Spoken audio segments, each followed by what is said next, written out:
Ask the question of Kim. Okay. For anything that happened in your room, we'll see if we can catch it on tape if I hear it. Yeah, I think he turned on the light, yeah. Did you turn on my closet light?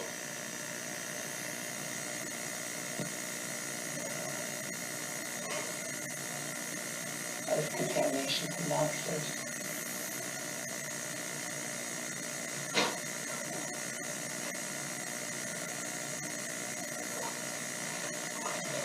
Do you hear things in your room, like move? Yeah. Okay. Sean, why do you move things in Macy's room? What are you trying to tell her?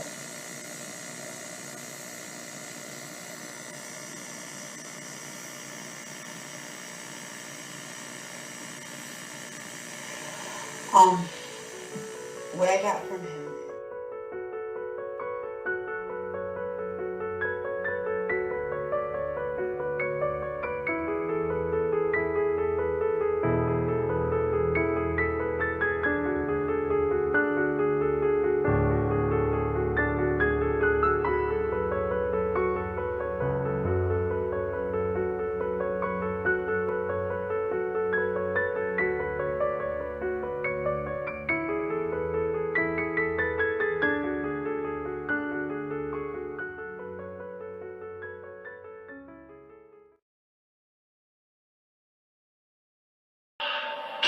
When a young couple purchases a neighborhood home, they get much more than they bargained for. There was so much activity, and there seemed to be so many entities in one location. Ghostly pranks quickly turn aggressive, threatening the safety and sanity of everyone who comes in the front door. We were dealing with something much bigger than ourselves. It was getting more personal, it was getting more dangerous. I was truly scared at that point. In America, there is real evil. It lurks in the darkest shadows in our most ordinary towns. Between the worlds we see and the things we fear, there are doors. When they are opened, nightmares become reality.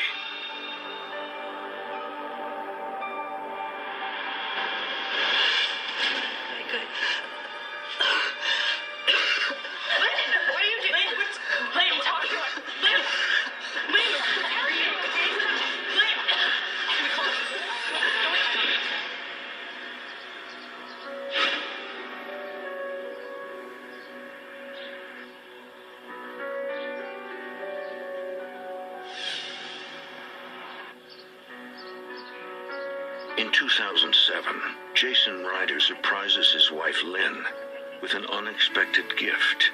Okay, open it. What?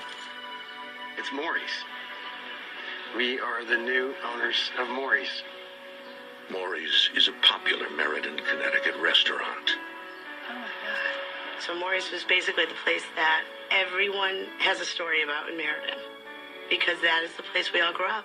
A lot of people from the town, they would go there. So it's almost like a Cheers. What have you done? Jason and Lynn frequented Maury's on dates and dreamed they would one day own the place. I kind of got blindsided by the purchase of Maury's. I didn't know. Jason's pretty good about that kind of stuff.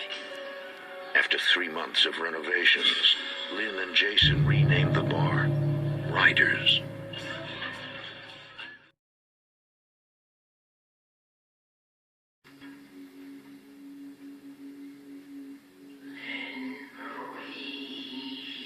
I heard my name, and not just my name, I heard Lynn Marie, which is my full name.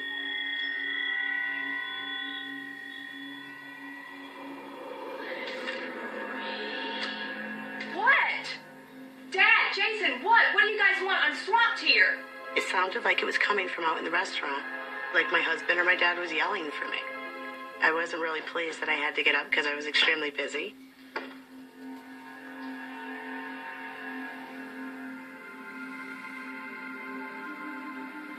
Dad? Jason? I looked around, and the building was empty. And the hair stood up on the back of my neck. I told Jason I felt like I was being watched. He basically just said, listen, you're tired. You work a lot of hours. That same evening, Tito helps with cleanup after closing.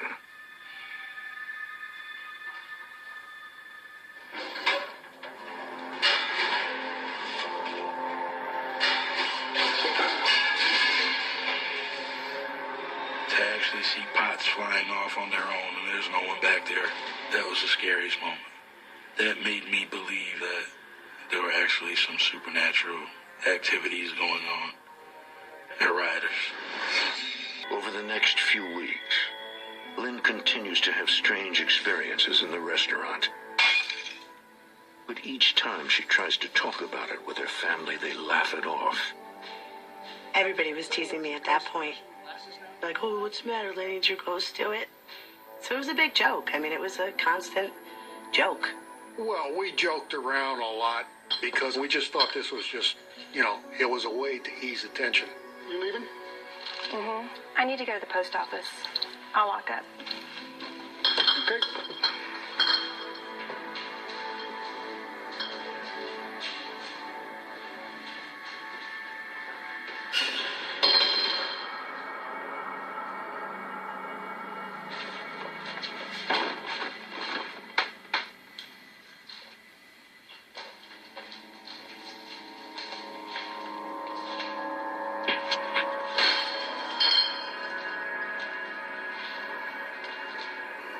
I had beer bottles all over the place.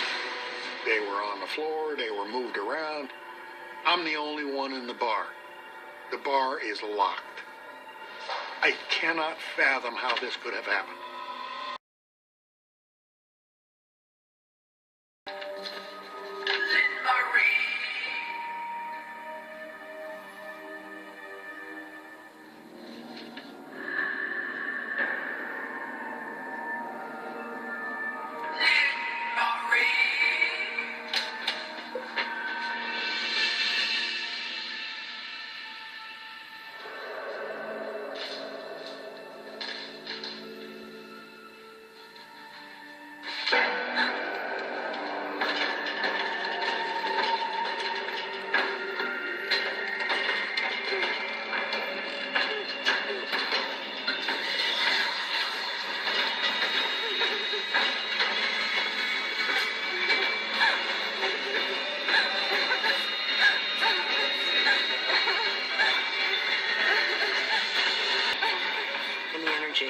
Was tight.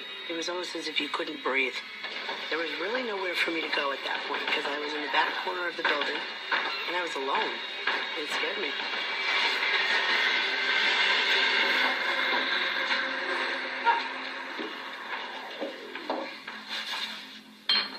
It's one thing to know that there's a presence. It's another thing to know that they know you're there. The fact that it knew my name, and not just my first name, it bothered me. That was something personal. Lynn reaches out to a friend for help. Clairvoyant and medium Karen Hollis. Lynn had a real sense that I wouldn't lead her astray. If she needed some type of therapy, I was going to send her to the right person.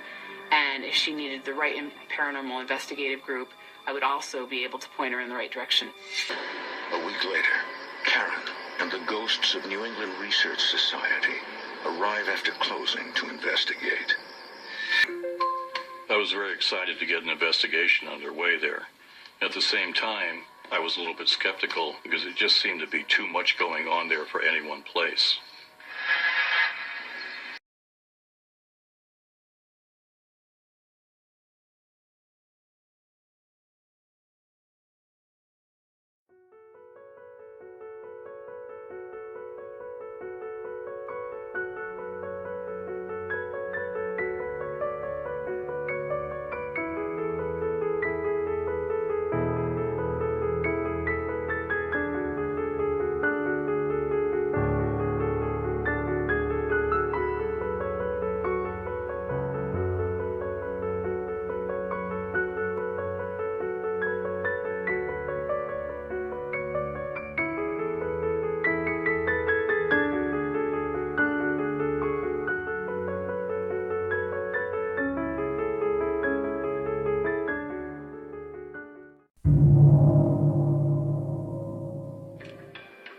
There's a lot of EVP activity around here, so make sure the recorders are set to go, please.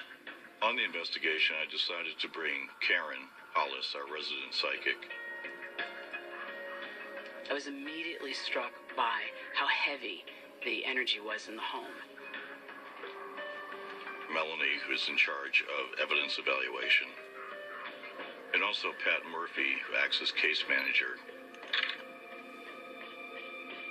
During an EVP session, we put people on all floors of the house because as you're asking questions, you may get a response on another floor.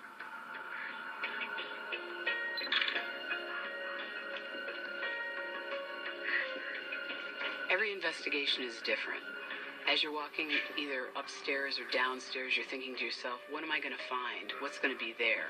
What's in the darkness?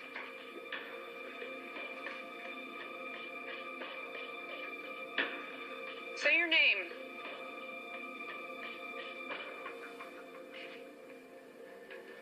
And I could feel that the energy was coalescing around that one area. And as I stepped closer to it, I realized this is more than just a well. It was deep and dark and foreboding. I think I see something. What? I'm not sure.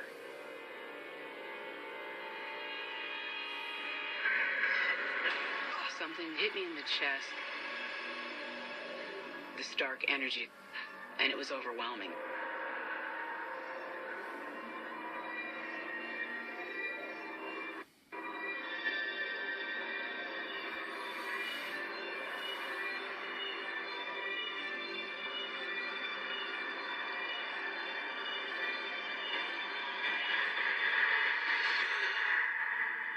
I got the sense that there was a young child that wanted to tell its story. I felt her slip into my body.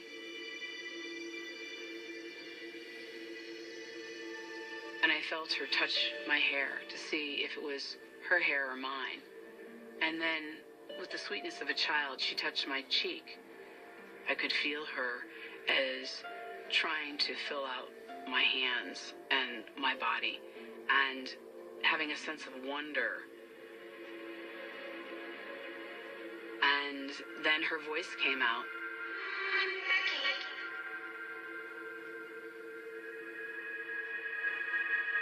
Where's Mama?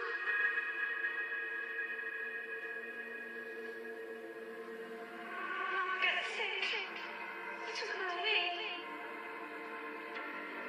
The young slave girl's mother had been taken away to a doctor and never returned. She just was very desperate to know where her sick mother had gone.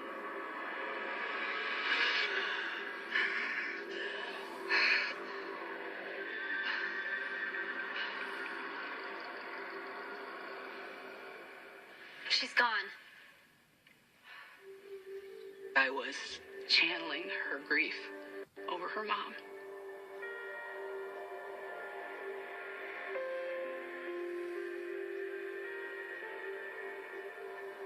Imagine waiting centuries and never knowing if she'd return. What a horrible thing for a child to have to do. This well. This is no ordinary well. This is a portal. A portal is a door, a dimensional door.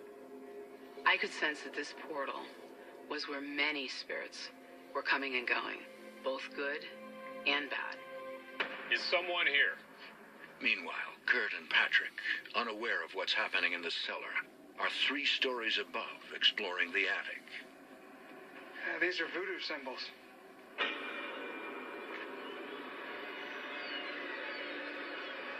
Are you all right?